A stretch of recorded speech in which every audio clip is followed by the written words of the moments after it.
Welcome back to Nikki Woo Cozy Stories.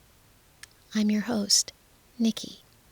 Tonight, we continue our cozy retelling of Anne of Green Gables, Episode 3, Anne Says Her Prayers. The buggy rode slowly into White Sands Cove beneath the pale warmth of the afternoon sun. The road had grown quieter here. Small houses set back from the lane behind tidy fences and wind-shaped shrubs, and beyond them, the sea flashed blue in passing glimpses between the trees. The salt air drifted softly inland, carrying the distinct cry of gulls, somewhere over the shore. Anne sat beside Marilla. The brightness that had filled her all along the drive had faded little by little as they drew nearer to their destination. Though she tried to sit properly, her hands remained tightly folded in her lap, and now and then her eyes wandered toward the road ahead with the expression almost fearful. At last, they turned into the yard of a large yellow house standing comfortably among poplars and lilac bushes. Mrs. Spencer came hurrying to the door. Surprise and welcome mingled together upon her kind, bustling face. "Oh, dear, dear," she exclaimed. "You're the very last people I expected today. But I'm real glad to see you. How are you, Anne?" "I'm as well as can be expected, thank you," Anne answered quietly. Something seemed to have fallen over her spirits now, like a sudden cloud passing across the sunlight. Marilla stepped down from the buggy. "We'll stay only a little while to rest the mare," she said. "But there's been a mistake somewhere, Mrs. Spencer, and I've come to find out how it happened.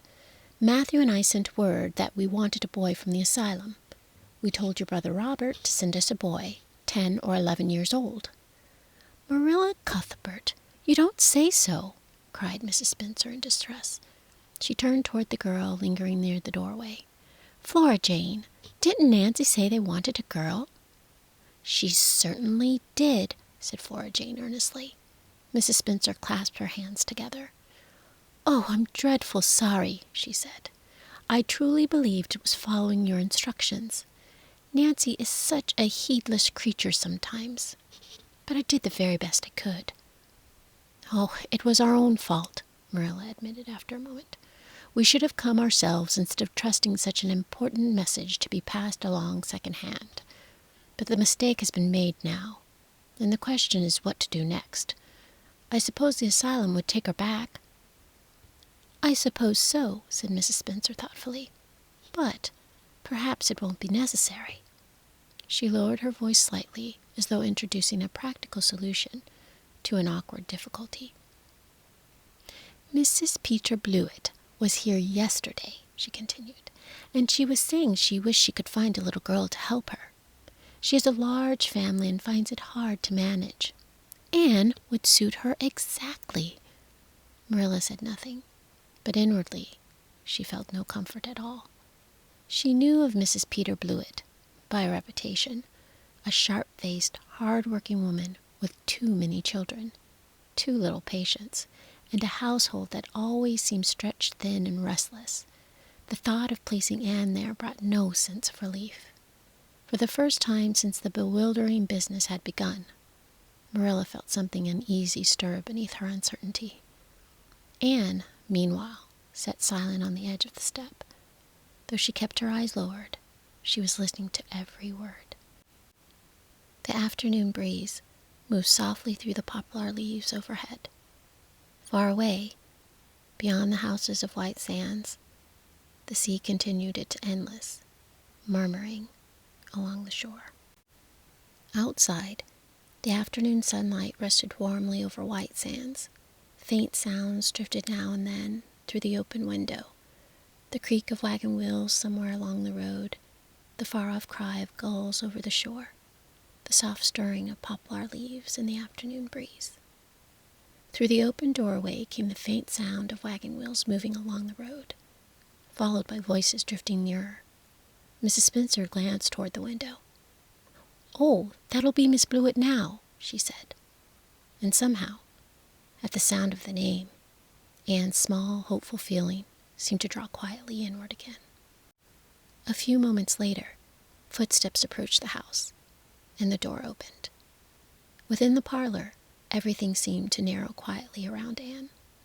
Mrs. Spencer explained the mistake once more, carefully and apologetically, while Mrs. Peter Blewett sat studying Anne with sharp, assessing eyes that missed very little. At last, she spoke. "How old are you?" she demanded. "And what's your name?" "Anne Shirley," Anne answered faintly, "and I'm 11 years old." Mrs. Blewett looked her over, from head to foot. She said. "There's not much flesh on you, but you look wiry enough. The wiry ones are generally the best workers, after all." Anne lowered her eyes. "If I take you," continued Mrs. Blewett, "you have to be a good girl. Good and respectful. I'll expect you to earn your keep. Mind that. I've enough trouble already with my own children." The words seemed to fall, one by one, into silence. Anne sat motionless on the ottoman, her hands clasped tightly together in her lap. Marilla looked at her then, and for the first time truly saw the child's face as it was in that moment. The eager brightness that so often lit Anne's expression had disappeared entirely. She looked pale and frightened now, with the helpless misery of some small creature that had wandered briefly into warmth and kindness, only to find itself carried back toward hardship once again. Something tightened unexpectedly in Marilla's chest. She had never imagined herself particularly soft-hearted. Practical matters had always seemed simplest to her when settled firmly and without unnecessary emotion. Yet the thought of handing this sensitive, imaginative child over to Mrs. Blewett suddenly felt impossible. No matter how inconvenient Anne might be, no matter how unexpected this entire business had become, Marilla could not quite silence the uneasy feeling rising within her. Mrs. Blewett rose briskly from her chair. "Well," she said, "if you like, I can take her home with me right away and save you the trouble." For a moment, Marilla didn't answer. The afternoon light shifted softly across the floorboards. Then she said slowly, "Well, I don't know." Everyone turned toward her. "I never said Matthew and I had fully decided not to keep her," Marilla continued. "In fact, Matthew seems rather inclined the other way. I think perhaps I ought to speak with him again before anything final is settled." Anne lifted her head suddenly. Hope flickered across her face so quickly and brightly that it almost startled Marilla to see it. "If we decide not to keep her," Marilla said carefully, "we will bring her over tomorrow. But until then, she may come home with us again." Mrs. Blewett did not look pleased. "I suppose it will have to do," she said shortly. But Anne scarcely seemed to hear her. A faint color had returned to her cheeks now, and her gray eyes shone with such trembling relief that Marilla found herself looking away almost at once. Outside, beyond the open window, the sea wind moved gently through the trees once more, soft and cool beneath the fading afternoon light. The drive back to Green Gables passed quietly beneath the soft gold of evening. The sea faded behind them, little by little, replaced once more by winding lanes, open fields, and the gentle hush of trees stirring in the cooling air. Anne sat very still beside Marilla. Now and then she glanced toward her uncertainly, as though afraid the small hope she carried might disappear if she spoke too loudly. At last, she said in a careful whisper, "Did you truly mean that perhaps I might stay at Green Gables?" Marilla kept her eyes on the road. "You'd better learn to control that imagination of yours, Anne," she said briskly. "I only said that nothing has been decided yet." Anne folded her hands together tightly. "I'd rather go back to the asylum than live with Mrs. Blewett," she admitted after a moment. "She looks exactly like a gimlet." For the briefest instant, Marilla nearly smiled. "A little girl should not speak so about a stranger," she said firmly. "You must learn to hold your tongue and behave properly." "I'll try to be anything you want me to be," Anne said earnestly. "If only you'll let me stay." After that, Silence settled between them once more, but it no longer felt quite so heavy as before. When they finally arrived back at Green Gables, the evening light lay warm across the yard and fields beyond. Matthew was waiting near the lane. Though he tried to appear casual, Marilla saw immediately that he had been watching for them. And when his eyes fell upon Anne sitting next to her in the buggy, a quiet relief passed so openly across his face that even Marilla couldn't miss it. Still, she said nothing until later. When the evening chores had begun and they found themselves alone together near the barn, the cows shifted softly in their stalls while the less pale sunlight filtered through the cracks in the weathered boards. Marilla told him everything that had happened at Mrs. Spencer's. Matthew listened without interrupting, but when she described Mrs. Blewett and her offer to take Anne immediately, he shook his head with unusual firmness. "I wouldn't give a dog I liked to Mrs. Blewett, that woman," he said. Marilla sighed quietly. "I don't fancy her much myself," she admitted. "But it's either that or keeping Anne ourselves." Matthew said nothing at first, yet his silence carried a sort of hopeful patience now. At last, Marilla sat down the pail that she had been holding. "Well," she said slowly, "I suppose I've been growing used to the idea little by little.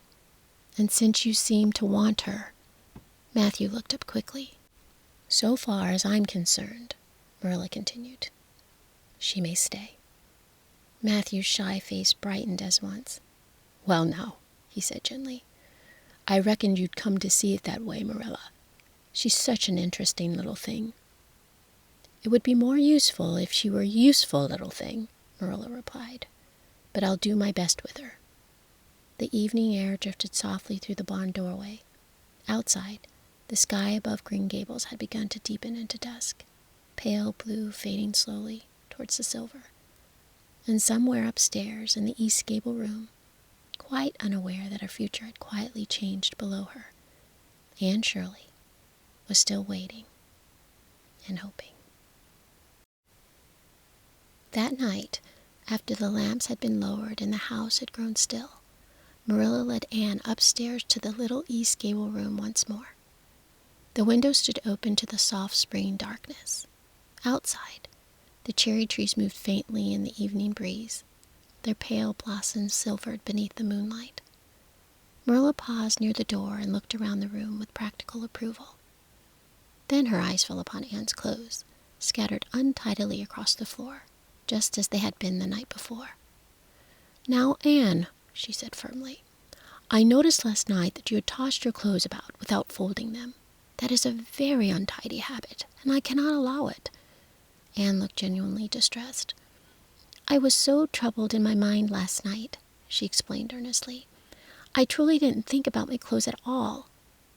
"You must remember to think about such things here," said Marilla. "As soon as you take off anything, fold it neatly and place it over the chair." "I'll try very hard," Anne promised solemnly.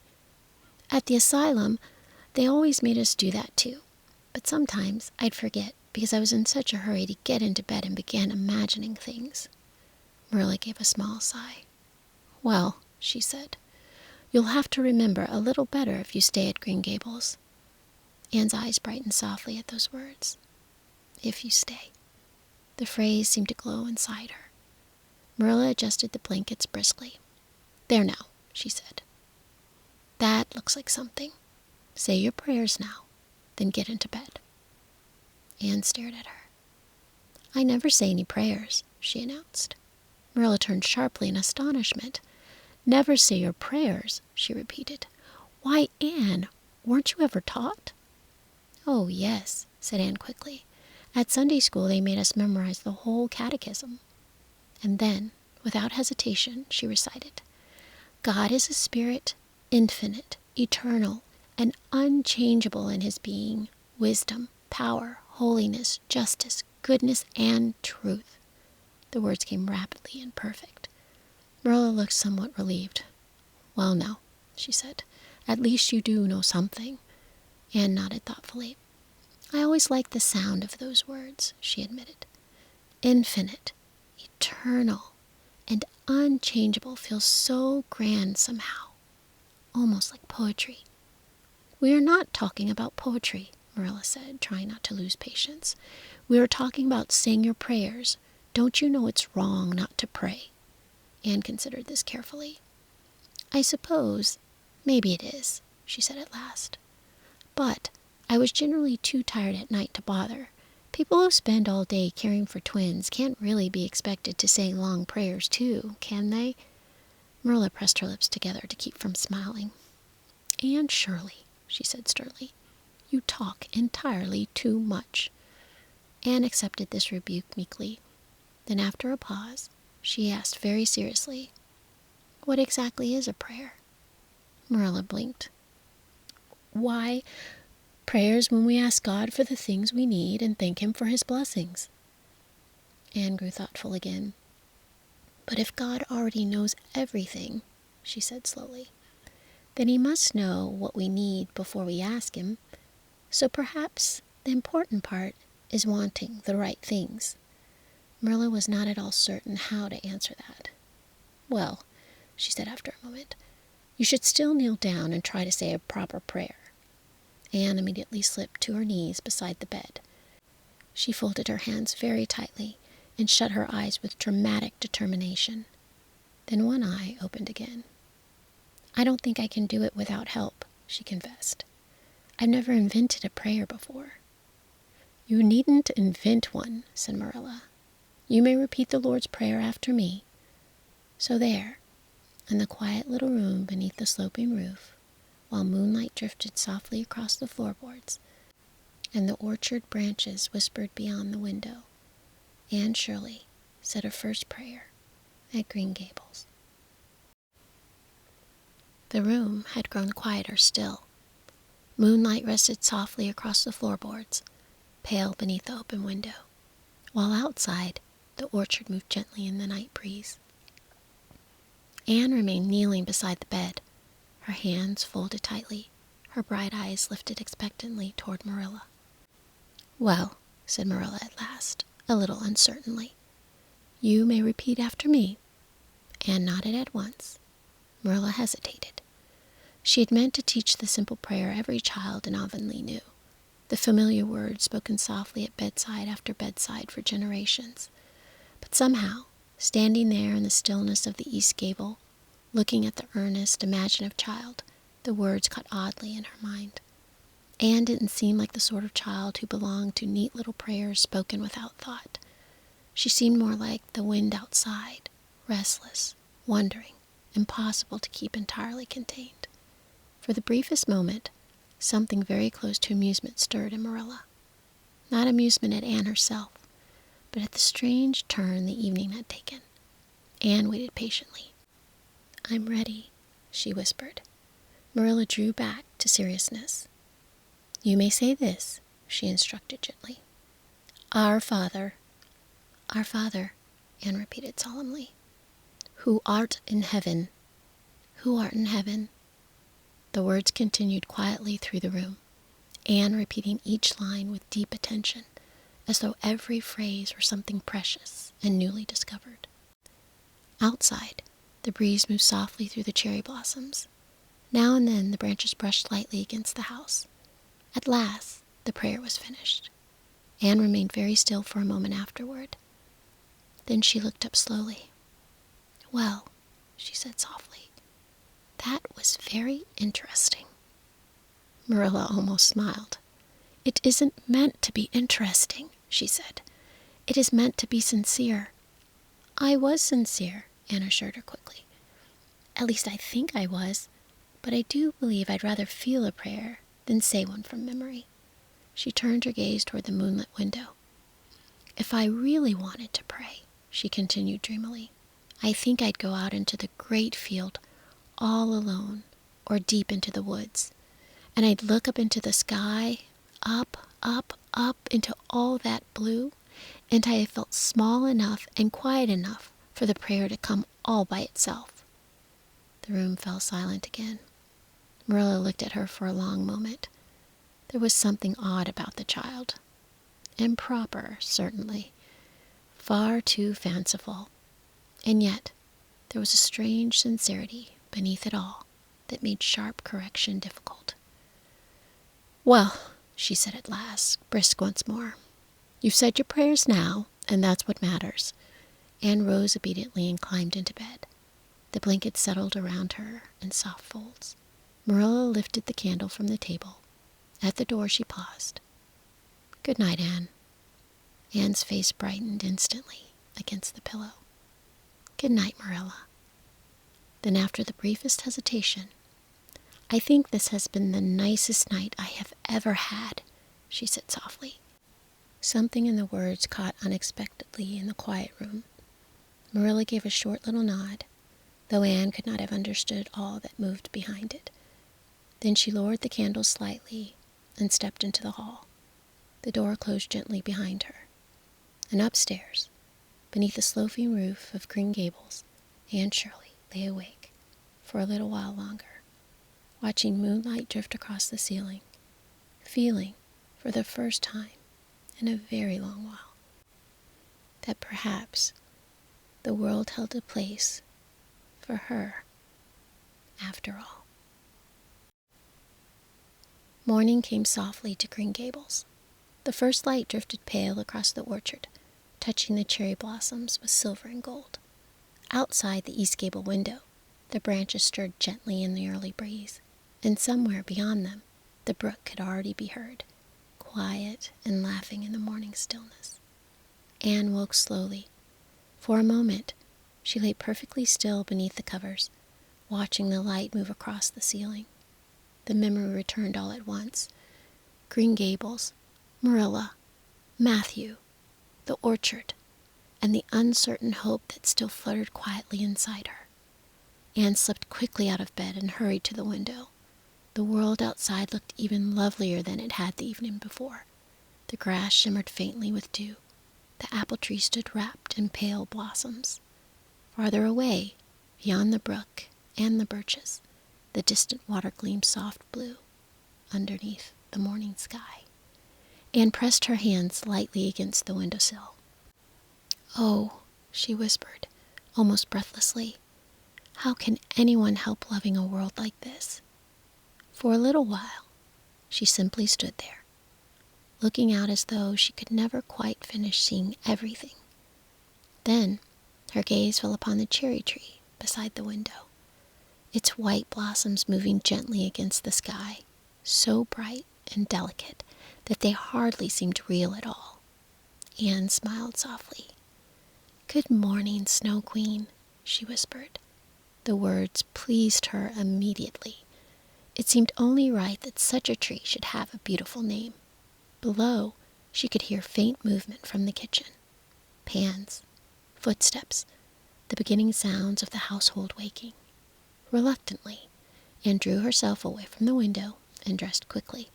This time, she folded each piece of clothing very carefully over the chair, smoothing them with great seriousness after each fold.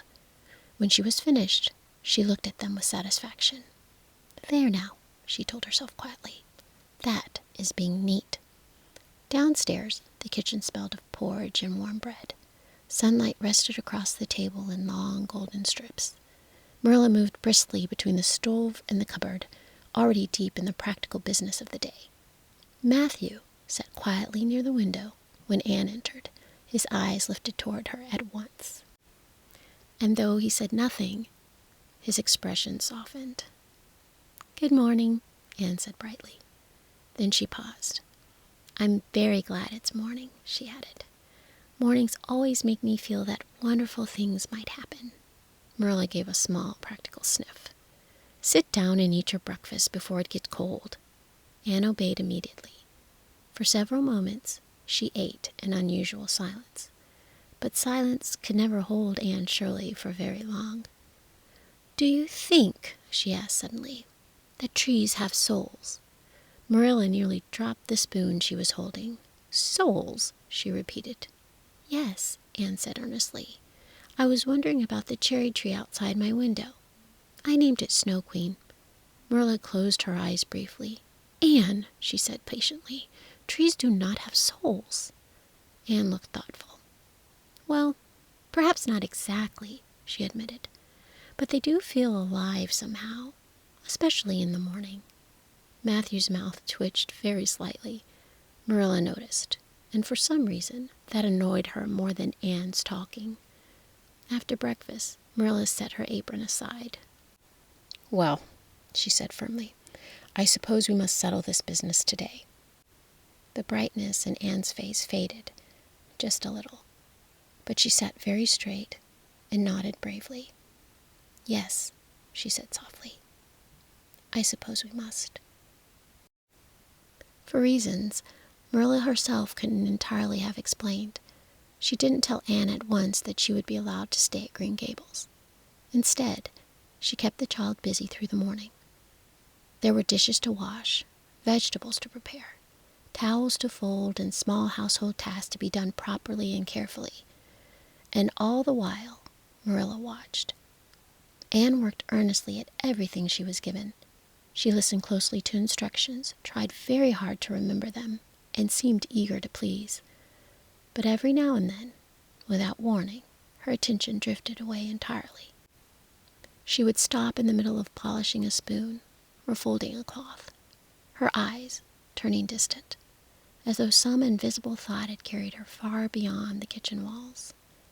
Then Marilla would speak sharply, and Anne would start back to herself all at once. By noon, Marilla had quietly decided several things.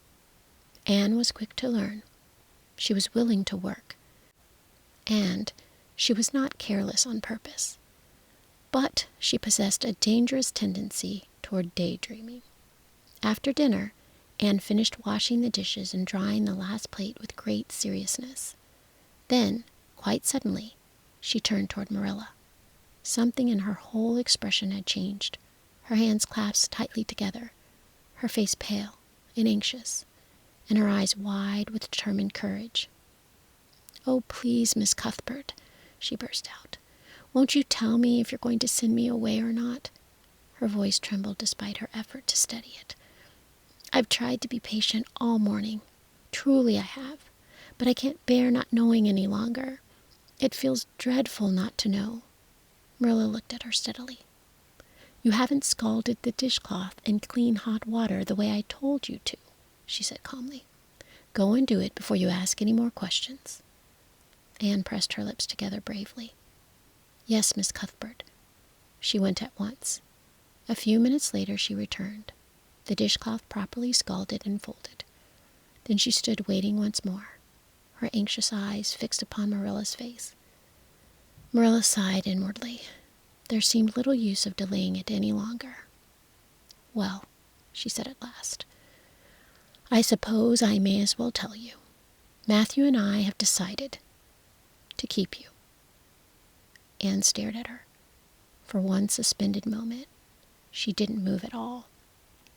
Then suddenly, tears rushed into her eyes. "Why, child," said Marilla in surprise, "whatever is the matter now?" I'm crying," Anne said in bewilderment. "I can't think why. I'm so glad. Oh, far gladder than I can even say. Glad doesn't seem the right word at all." She pressed both hands against her heart. "I was glad about the white way of delight and the cherry blossoms. But this is something even more than glad." The tears slipped down her cheeks freely now, though she was smiling at the same time. "I'll try to be very good," she promised earnestly. "I know it will be uphill work because Mrs. Thomas often said I was desperately wicked, but I'll do my very best." Marilla shifted a little uncomfortably. "I suppose you're all excited and worked up," she said briskly. "You do laugh and cry far too easily. Now, listen carefully. You're to stay here, and we'll try to do right by you. You'll go to school after vacation is over in September." Anne drew in a long breath of happiness. Then another thought struck her immediately. "What am I to call you?" she asked eagerly. "Should I always say Miss Cuthbert? Could I call you Aunt Marilla?" "No," said Marilla at once. "You'll call me just plain Marilla. I'm not used to being called Miss Cuthbert except by the minister, and Aunt Marilla would sound ridiculous." Anne looked troubled. "But it seems disrespectful simply to say Marilla."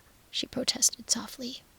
"If you speak it respectfully, it won't be disrespectful," said Marilla. Anne considered this carefully. "I'd love to call you Aunt Marilla," she admitted wistfully. "I never had an aunt, or any relation at all. It would make me feel as though I truly belonged to you." "You don't belong to me," said Marilla firmly, "and I don't believe in imagining things different from what they are." Anne looked genuinely astonished. "Don't you ever imagine things different from what they really are?" she asked. "No." Anne drew in a deep breath. "Oh," she said softly. "Oh, Marilla, how much you miss." Marilla refused to answer that. Instead, she reached for her knitting. "That reminds me," she said briskly. "Go into the sitting room and bring me the card hanging by the mantelpiece. The Lord's Prayer is printed on it, and you're to spend part of this afternoon learning it properly." Anne nodded obediently. "I suppose I was rather awkward saying prayers last night," she admitted, "but I'd never had any practice.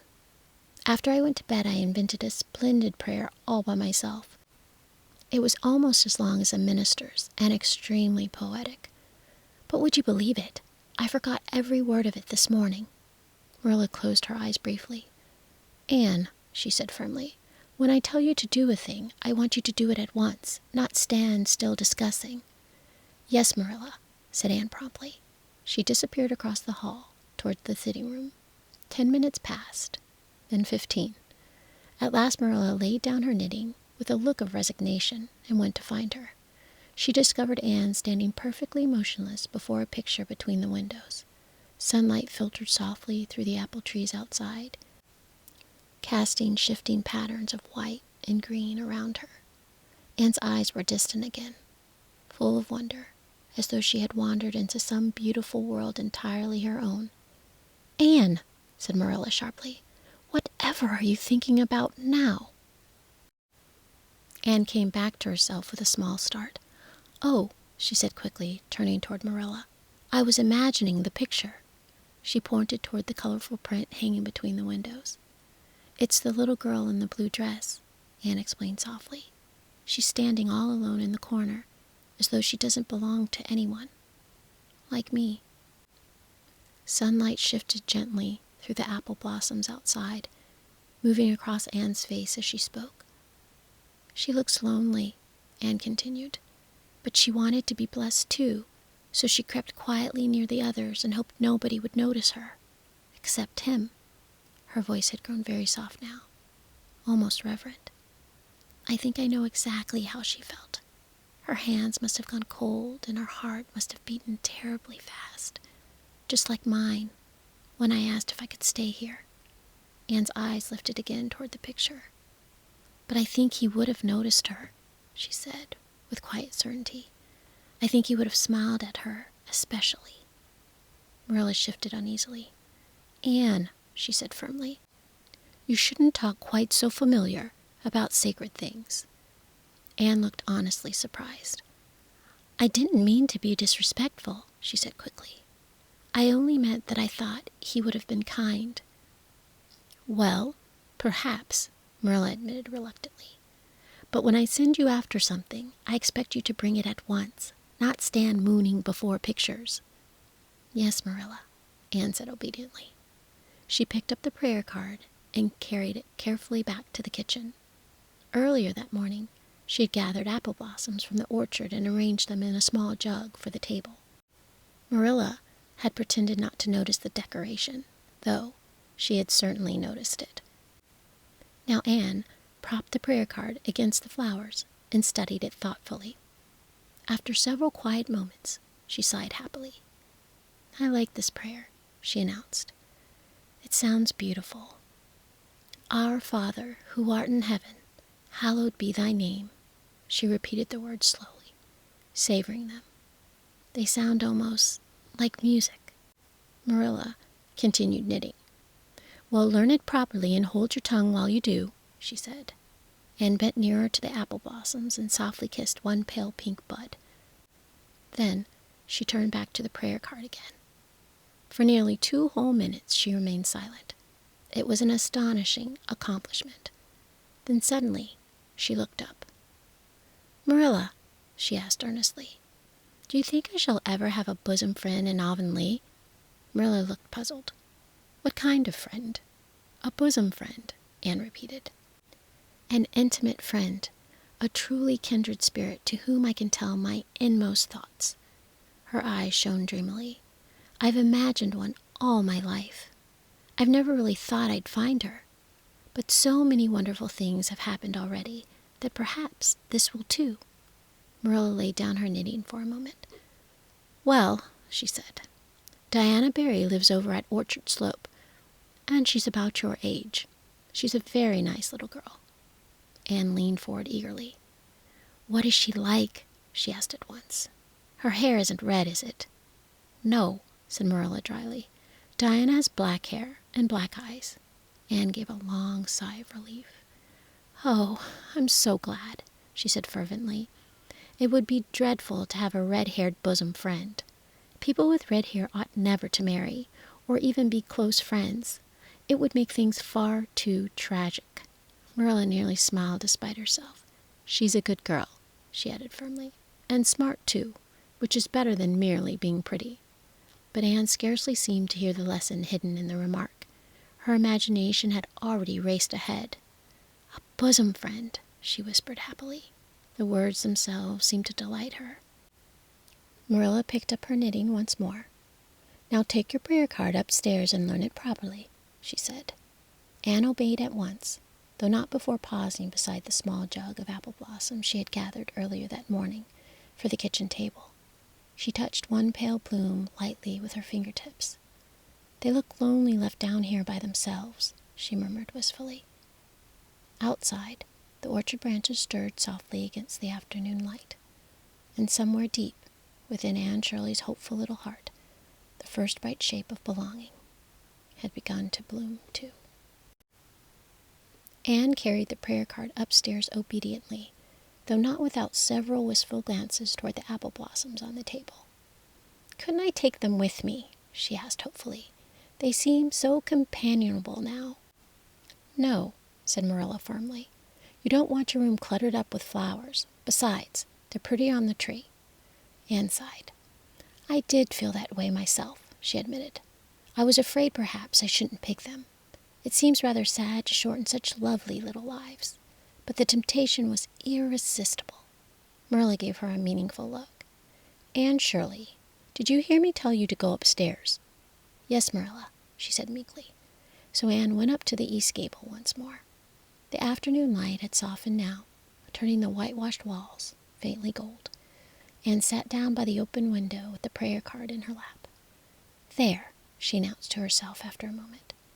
"I know the prayer already. Now I shall go imagine things into this room." Her gray eyes brightened immediately. "The floor is covered with white velvet carpet," she whispered dreamily, "with pink roses all over it, and the curtains are pale pink silk. The furniture is dark mahogany, though I've never actually seen mahogany, only imagined it." She folded her hands happily. "There's such a beautiful couch with silk cushions, pink and blue and crimson and gold, and I'm reclining on it ever so gracefully." Anne lifted her chin slightly, as though already transformed. "I'm tall and beautiful, with midnight dark hair and skin as pale as ivory. And my name," she paused dramatically, "is Lady Cordelia Fitzgerald." For a moment she looked perfectly satisfied. Then suddenly she frowned. "No," she decided out loud, "that doesn't feel quite real somehow." She rose and crossed to the little looking-glass hanging on the wall. Her own freckled face looked back at her, solemn gray eyes beneath the familiar braids of red hair. "You're only Anne of Green Gables," she said earnestly to her reflection. Then her expression softened. "But Anne of Green Gables is a great deal better than Anne of Nowhere in particular." The thought pleased her so much that she smiled. Then she leaned forward and kissed her reflection lightly.